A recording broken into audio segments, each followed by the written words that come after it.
I recently read something about ancient civilizations that blew my mind because of what I think it means about the sales objections that we think our clients have about hiring our agencies. So check it out. Here's the quote. Ancient civilizations had no word for the color blue. It was the last color to appear in many languages, including Greek, Chinese, Japanese, and Hebrew.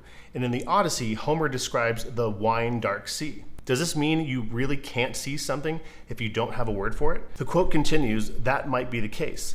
The Himba tribe in Namibia has no word for the color blue. In the experiment, psychologist Jules Davidoff studied the Himba tribe and concluded that without a word for a color, it is more difficult to differentiate that color from others. Crazy, right?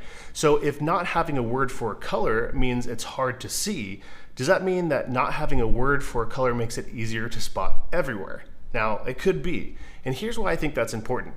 I believe that the objections or the reasons why clients won't or might not hire us work kind of the same way. When I first got into selling, I was so worried about what the client would say after I first gave them a proposal. Would they like it? Was it good enough to hire me? I'd spend so much time thinking about every possibility, every question and right answer to the questions that they might ask. And a funny thing happened. The more I worried and the more often I worried about those objections, the more often I got them. The more I named the objection, the more often the clients spotted it.